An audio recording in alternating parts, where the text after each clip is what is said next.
What's going on, everybody?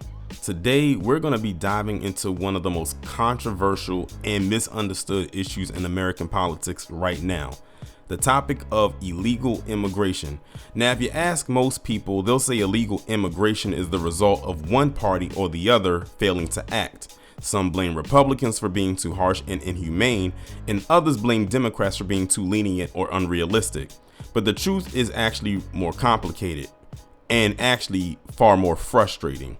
Because what if I was to tell you that both the Democratic Party and the Republican Party have played massive roles in creating and sustaining the illegal immigration problem in the United States that dates back years? So that is what we're going to be discussing today, and I'm going to break it down to the best of my ability, the history, the policies, the politics, and how this two-party tug of war is making things worse for everybody involved, citizens and immigrants alike. To understand how we got here, we got to go back several years, back to the early 2000s to be exact. And back in that time, immigration wasn't nearly as polarizing as it is today. Believe it or not, there was once a bipartisan consensus that we needed both border security and pathways to legal status for undocumented immigrants. President George W. Bush, a Republican, actually pushed for comprehensive immigration reform that included guest worker programs and legal pathways, with some support from Democrats. But that changed, and it changed rapidly. Because after 9/11, immigration got tangled up with national security, and by the time we reached the Obama and Trump years, both parties had moved to opposite extremes. The GOP became the party of border walls and deportations, while Democrats branded themselves as defenders of immigrants and asylum seekers. But behind the slogans and sound bites, both sides helped dig the hole that we are currently in today. So let's start with the Republican Party. Under President Trump, and again under his second term that's currently going on now, Republicans pushed the idea that immigration equaled chaos, that we needed mass deportations, border walls, and military action at the border. We saw what they call zero tolerance policies that led to family separations at the border. We saw the push to end catch and release, a long-standing policy where migrants were released while waiting for court hearings, often misunderstood but twisted into a symbol of weakness.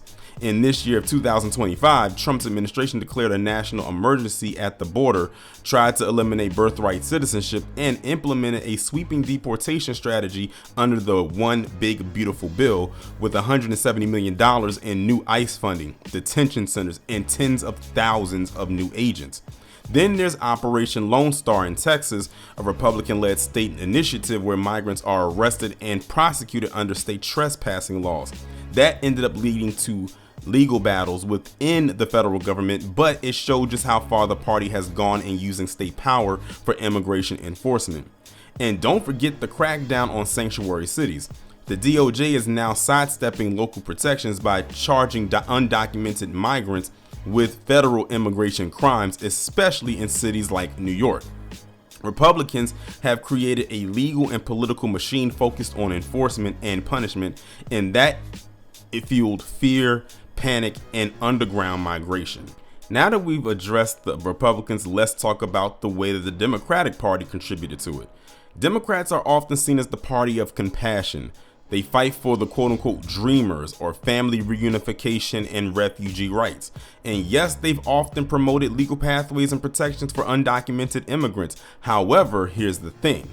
Democrats have also contributed to the current mess, but just in a very different way. Take President Obama, for example. His administration actually deported more people than any president before him. They ramped up border enforcement to try and win Republican support for reform, but unfortunately it never came. Under Biden, we saw record numbers of illegal crossings. While he tried to be more humane than Trump, the administration struggled to find a consistent approach. They still detained families, they still used Title 42, and they still ended up sending migrants back anyway. The Democratic messaging has also been very confusing, because on one hand they talk about compassion and legal pathways, and then on the other hand they continue to make the same enforcement tactics, but just behind softer language.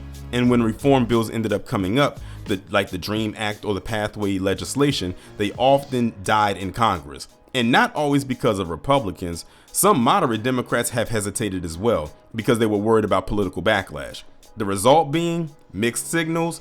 Migrants hear promises of amnesty and protection, but when they ended up arriving, they faced detention and deportation, just under a different administration.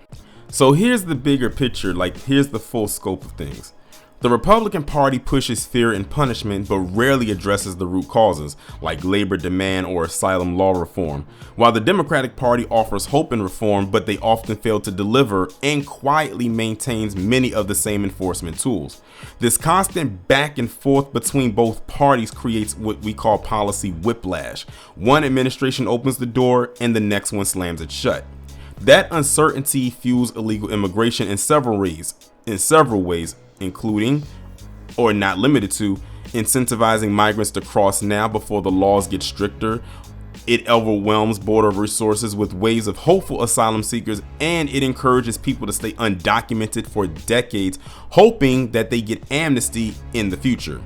Meanwhile, Congress hasn't passed major immigration reform in over 30 years. Everything is being done by executive order, court battles, and state action, and that's no way to govern a nation. And of course, because of the constant tug of war battle between both parties when it comes to illegal immigration, it heavily affects the economy in various ways, such as families being torn apart because of deportations. Migrants end up being held in detention centers for months, possibly even years. It says it's a shadow economy that depends on undocumented workers in agriculture, construction, and hospitality. Ironically, I talked about this in a recent video about Trump saying that they need those undocumented workers to work those farms. And here we are again bringing up the same point. And in an American public that becomes deeply divided, but majorities in both parties actually agree that we need border security and pathways to status. The sad part about it is that it could be fixed, but neither party wants to pay the political price of compromise, because outrage at the end of the day wins elections. Look at the most recent one. Extremes also raise money, and illegal immigration is a perfect wedge issue to throw in there like a wrench. So when it's all said and done, what's the real takeaway here? Well, both parties are responsible, point blank period. The GOP turned immigration to a war zone, and the Democrats made promises that they couldn't keep. Illegal immigration isn't just a border problem, it's a political problem. And until both parties stop using it as a campaign prop and start treating it like a policy issue, nothing is really ever going to change.